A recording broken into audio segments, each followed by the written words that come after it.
minute. We're making sure the live stream is up so folks at home can participate. He's ready to go. All right.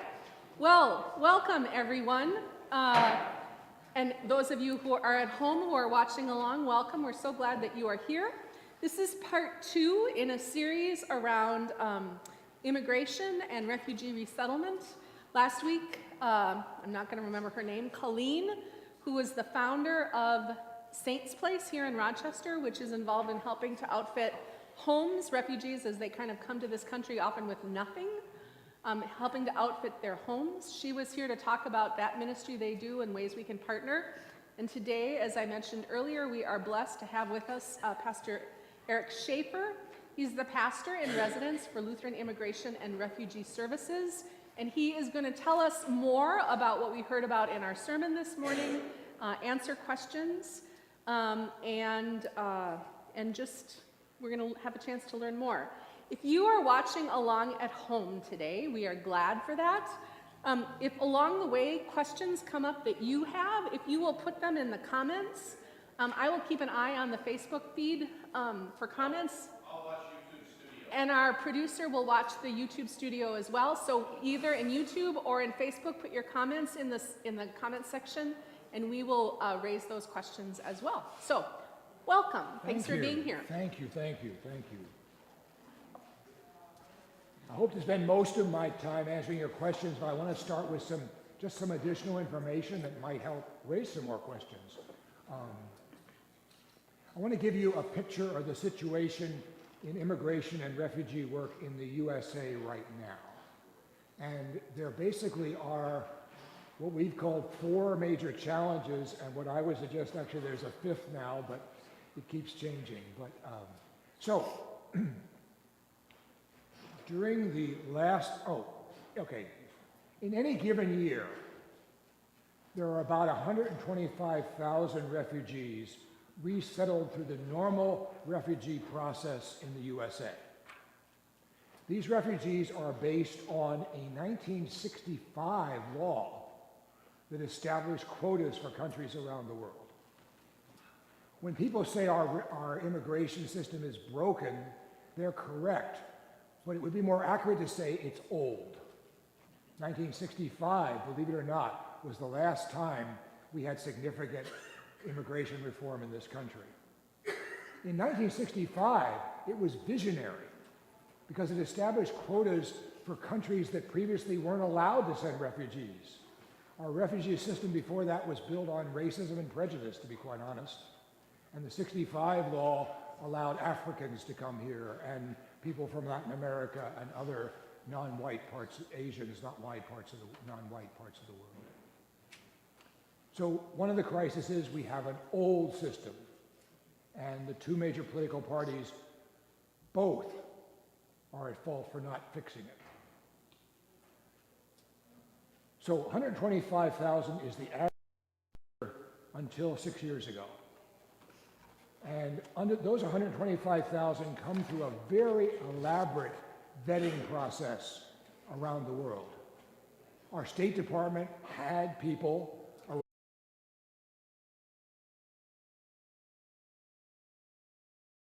The State Department still hasn't rebuilt the staffing. And for all the rhetoric of the former administration about the southern border, we still haven't rebuilt the people working along the southern border either in numbers. And we had to expand dramatically at Lutheran Immigration and Refugee Service. Now the good news is that's happening rapidly because a lot of other things are happening. And our staff at LIRS by later this year will be 500. Wow. That's a dramatic difference. We also have a visionary leader. Many of you have seen her on PBS, and who's a former refugee herself from Sri Lanka, Krish. And so that's one crisis. The big crisis was that the systems were broken, and it's taking a while to rebuild.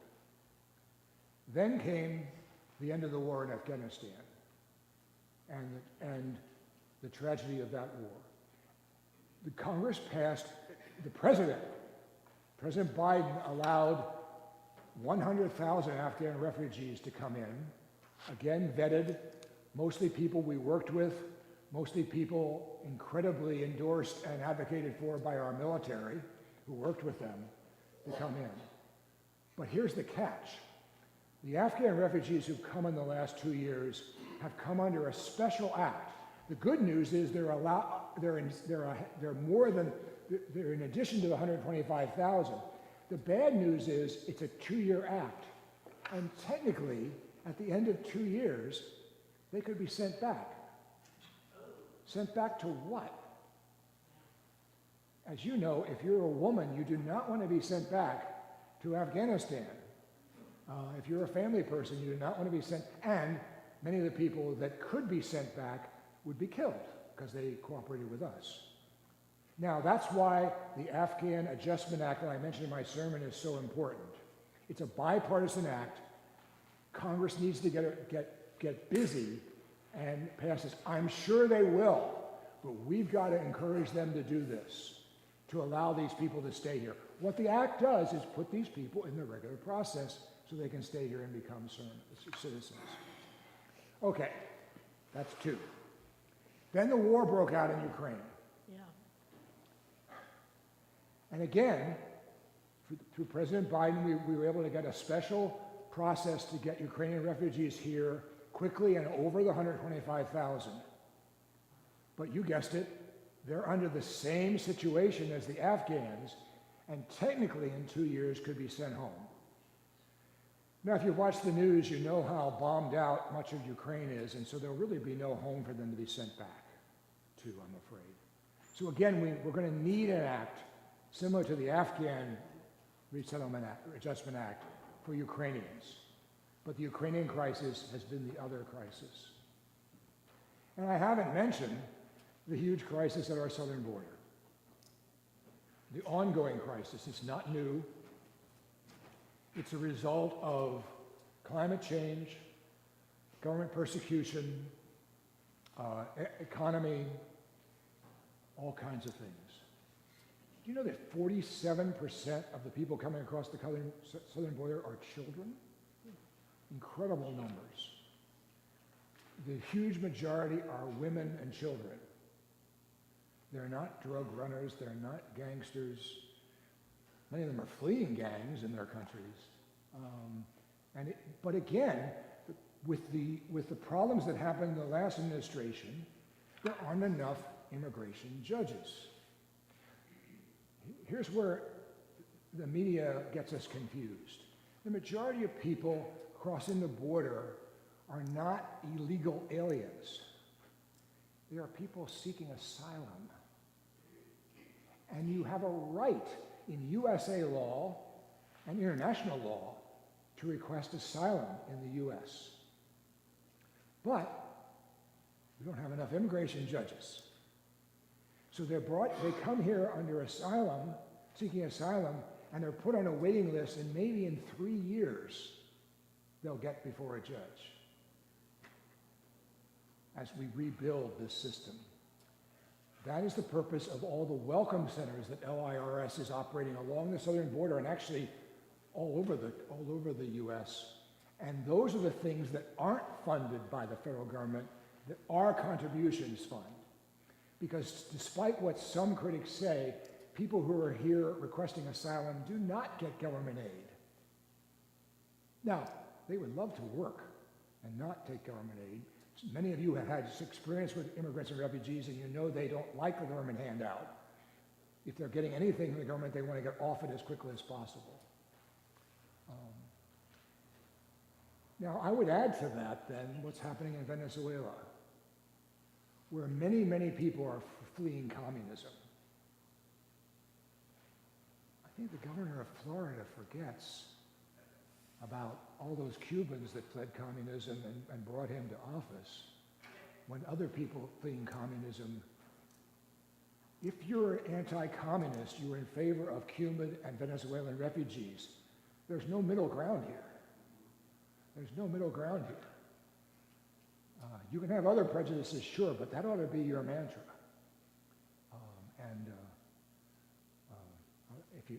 With a little urging, I'll tell you the story about the people that the governor of Florida sent to Martha's Vineyard. But we can go back to that. But those are some of the crises we're dealing with. LIRS is rapidly expanding to meet these crises. We recently got a grant from the federal government to find Ukrainian refugees. Because what happened was, dear Ukrainian Christians, Ukrainian Orthodox Christians, brought Ukrainian refugees in under the radar and put them up in their guest bedroom.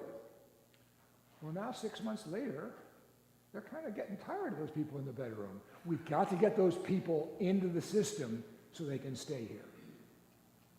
And those are some of the multiple challenges that exist today. And yeah, I'll stop there, and I have a few more things I can say, but if you have any questions, I'd love to hear those. We'll pass around the mics for the benefit of people who are online, and also, I believe we're recording this, right? So for later use. So. Yeah. So just one question as we get started, and this may have been addressed last week, but since I wasn't here, I'll ask you again. And that is, I know that in this community, Catholic Services is the primary refugee resettlement agency, and I know in some communities, Lutheran or Immigration Refugee Services. Could you just say a little bit about that kind of process where different communities have different Sure. primary agencies that are ones that are doing that? Sure. Well, traditionally, Lutheran Immigration and Refugee Service has worked similar to how Lutheran World Relief works. Many of us have supported Lutheran World Relief for years, and as you probably know if you've supported Lutheran World Relief, they don't have people on the ground in Africa. They use local agencies. Same with LIRS. We have traditionally used local agencies, often LSS agencies, to support our refugees. But we do have some division in parts of the country where the Catholics, we just can't cover everywhere. That's the basic answer, is that, but it doesn't mean you can't work with LIRS and get started with LIRS. We have a center, an LIRS center in Utica, so we're not that far away. Yeah, great, thank you. Other questions? Yeah, other questions? And let's use the mic so they can be heard online. Yeah. I get to be Vanna or something like that today with the microphone. If I were a woman with 2 children and I came up at the southern border, you said it's a 3-year backlog, but what are my chances of getting into the United States?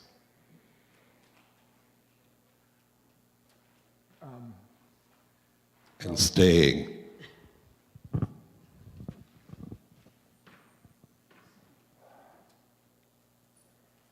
As you know, there's been this backlog because of Title 41 that was put in place fallaciously to keep people out during the COVID epidemic and keep them in camps on the Mexico side. People do get in and get appointments for 3 years, and then if they have family in the U.S., they can go and stay with them. We are trying to not put people in detention centers, which too often are like prisons. I live in Pennsylvania now, and we've just closed down the detention center in Berks County, which was a private prison. For people that hadn't done anything wrong, they were just here without a place to go.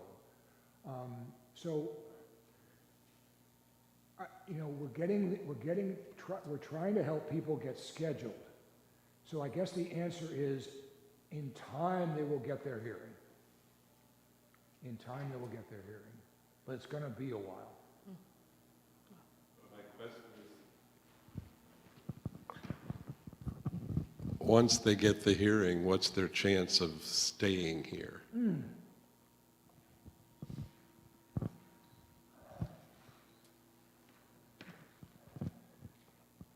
I can't speak for individual immigration judges, as you know, but those of you who are involved in this work or who have read about this work know that the stories that these people are telling are horrific, of persecution, and so my answer is they ought to be able to stay based on what they've experienced that has caused them to walk thousands of miles, or pay thousands of dollars for a coyote to get them across the river, all those things, when they have no money.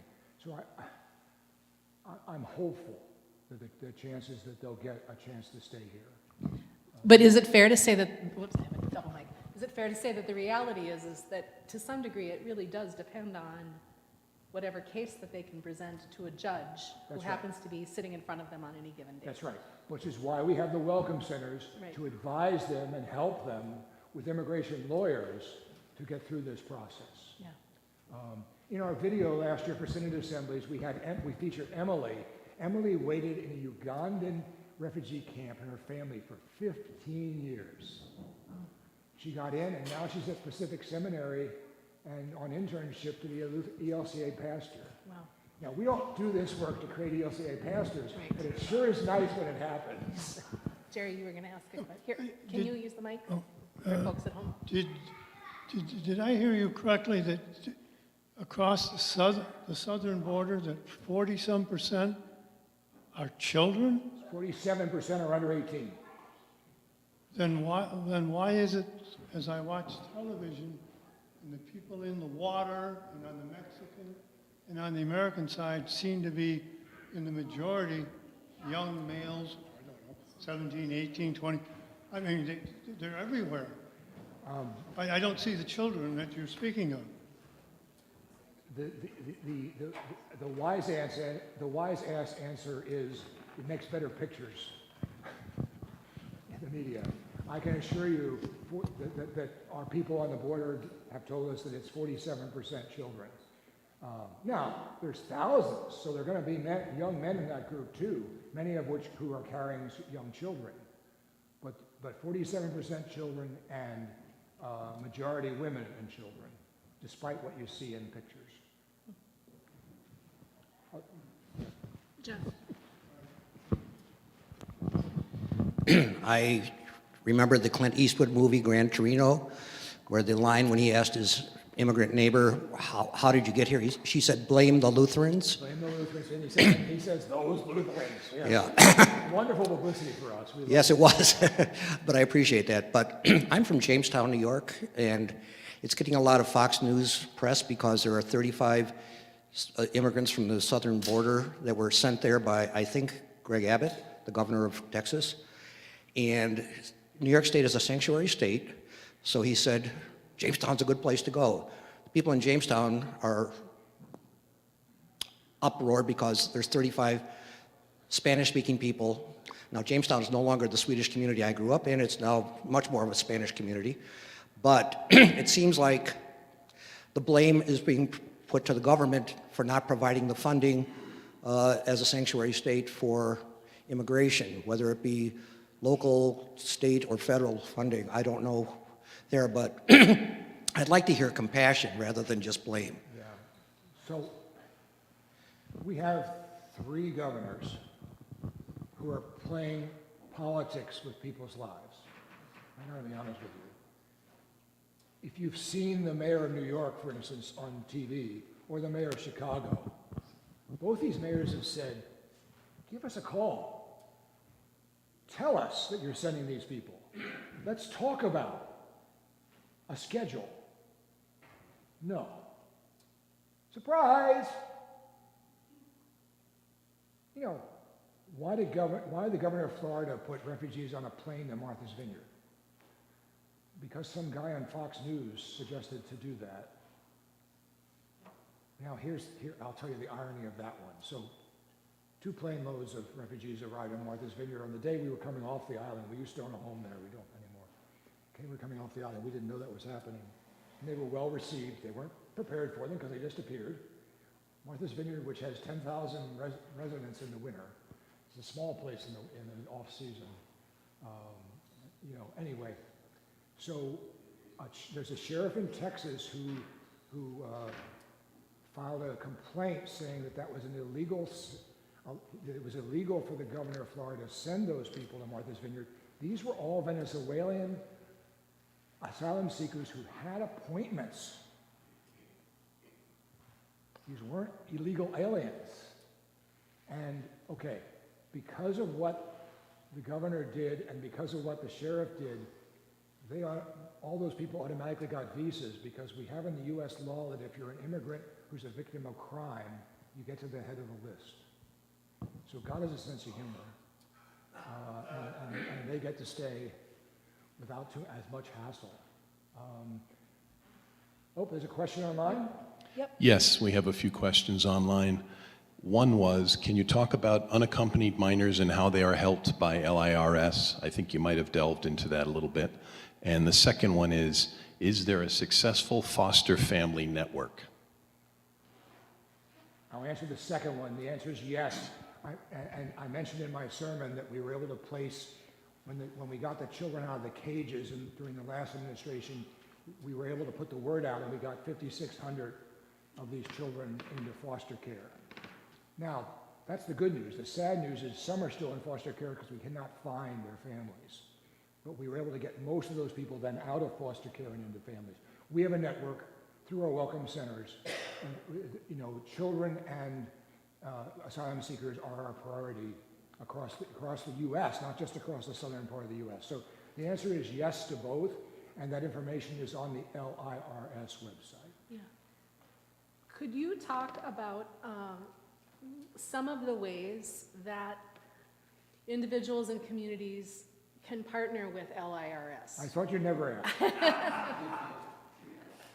I'm just your plant here today. Thank you. I didn't plant that question. Make yourself more useful. Just Not do last that until week, somebody else wants it. we announced a new program, and you're going to love this. It's called Fresh Change.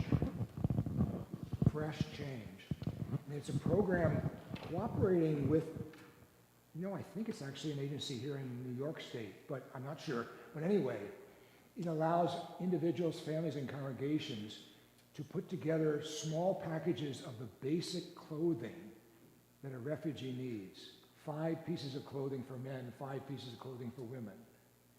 Go to our website and search for Fresh Change. You could do this next week. You can do this individually. Now, it's a trial program, so it may fill up quickly.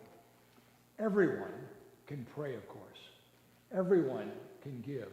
There are opportunities to give and opportunities and suggestions for prayer on our website also.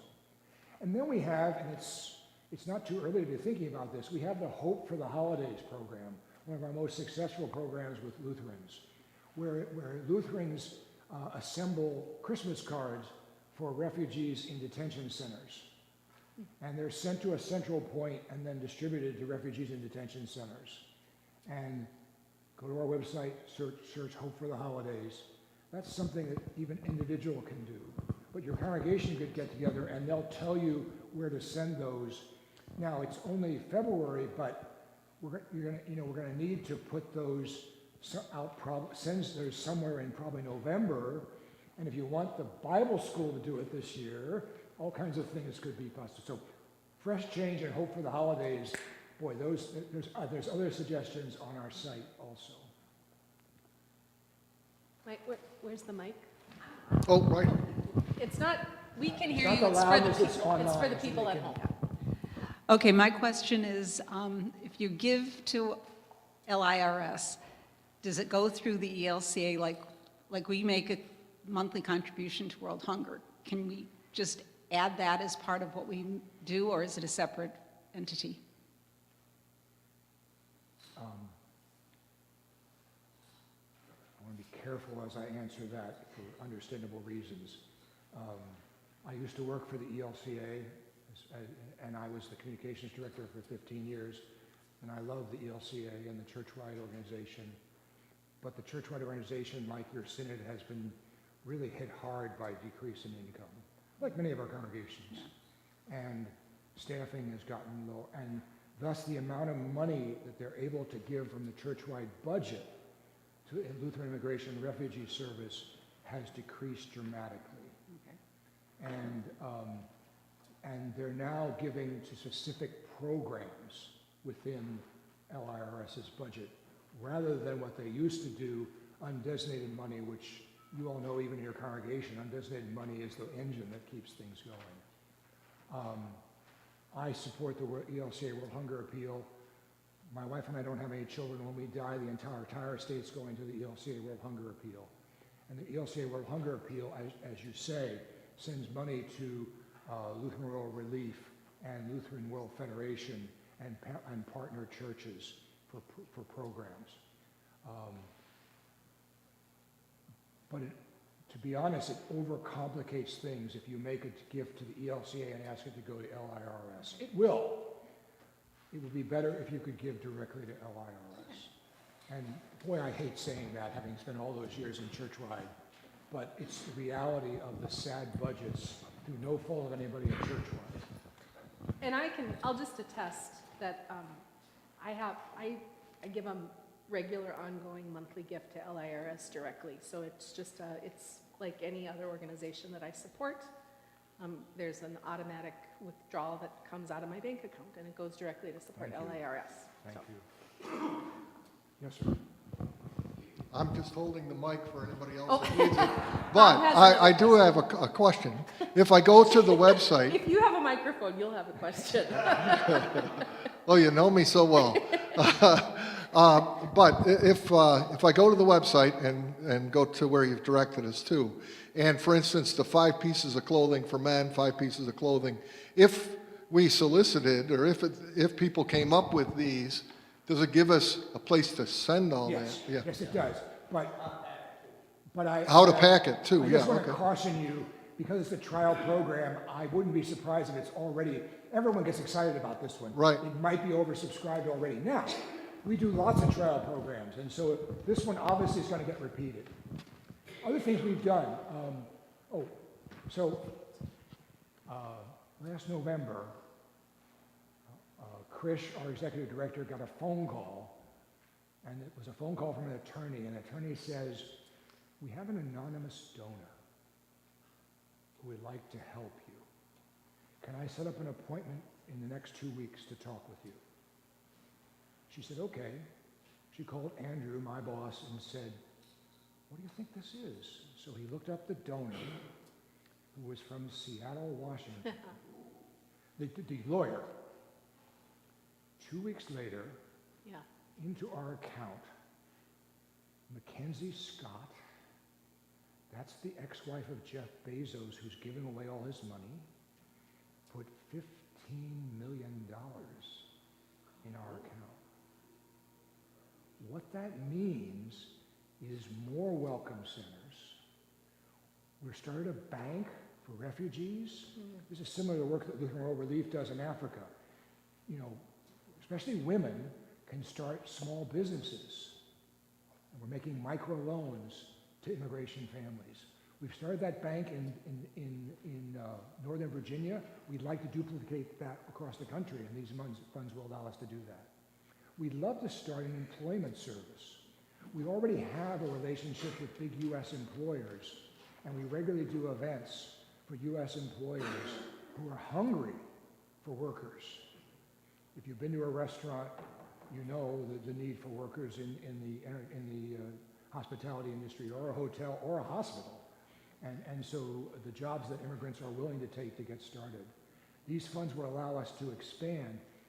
So we had a meeting of the staff, and I said to them, hey, I think we made our goals this year. But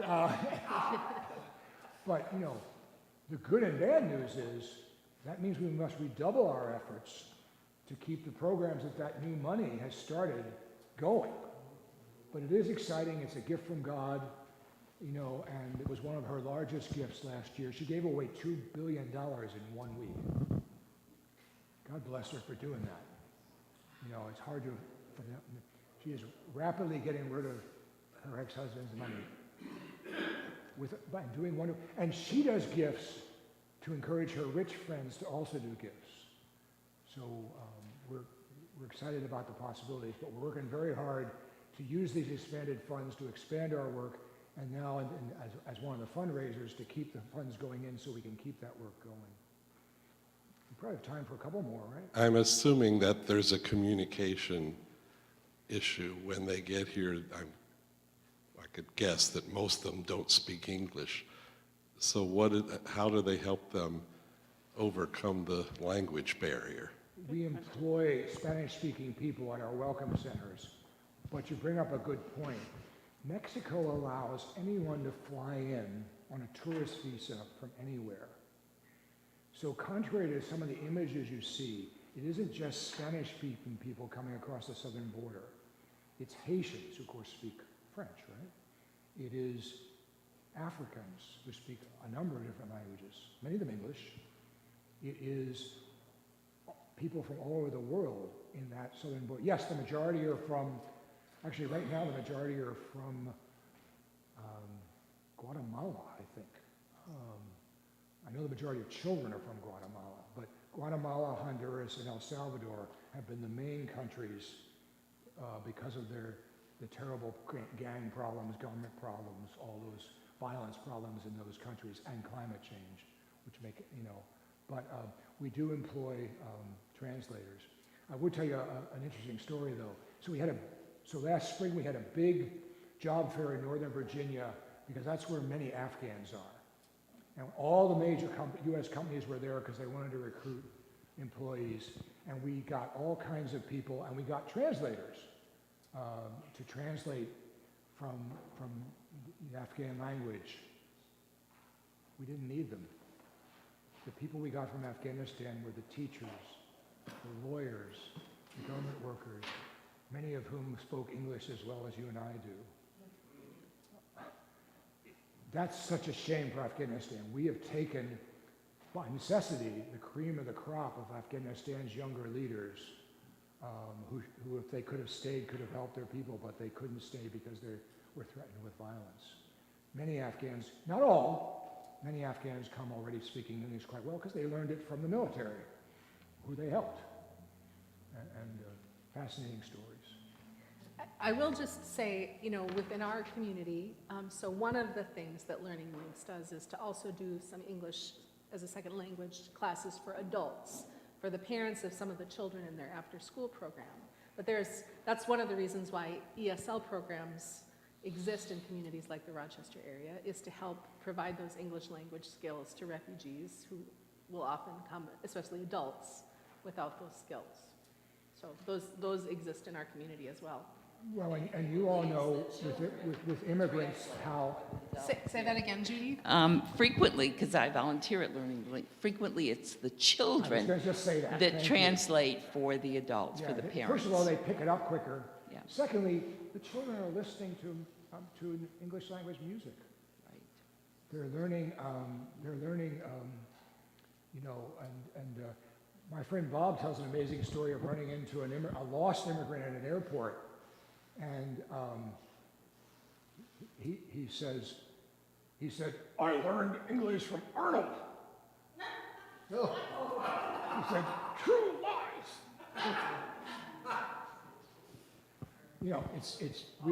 For better, it's Arnold Schwarzenegger, The True Lies, the movie with Jamie Lee Curtis.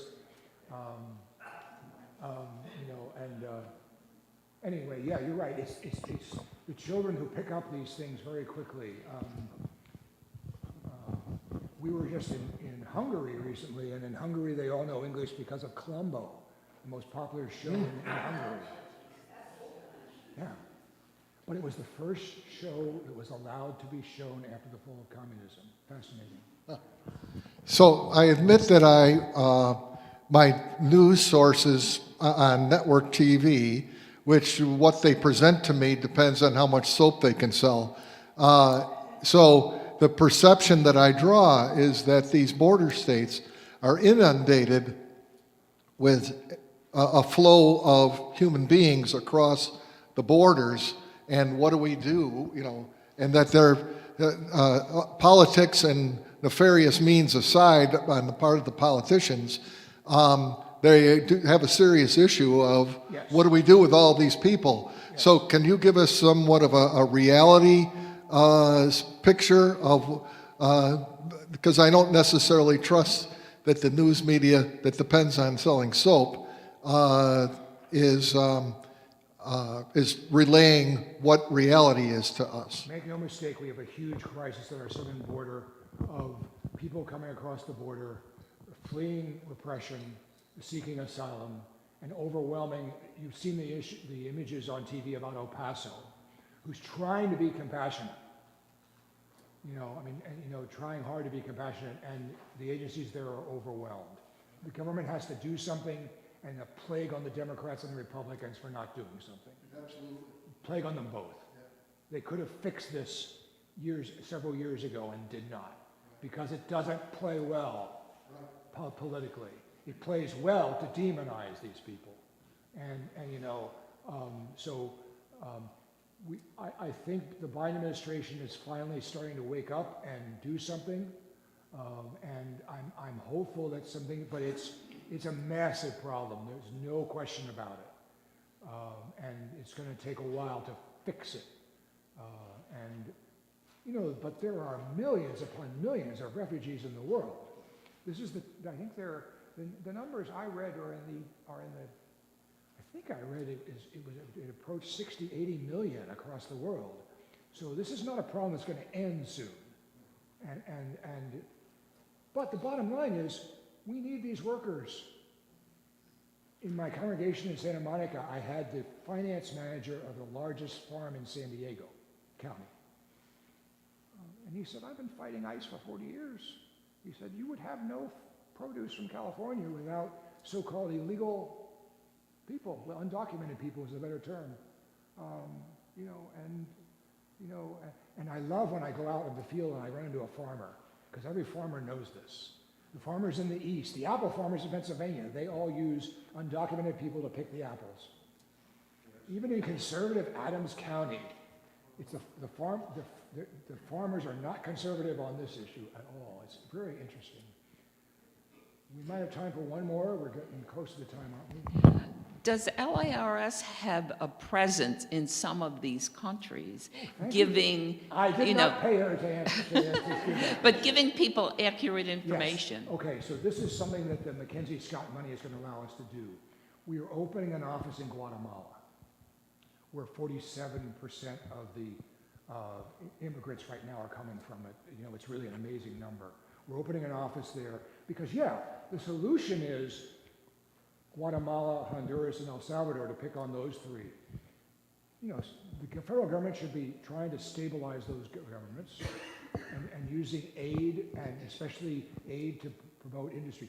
So we're going to try to do some things in Guatemala, test some things to help people be able to stay there.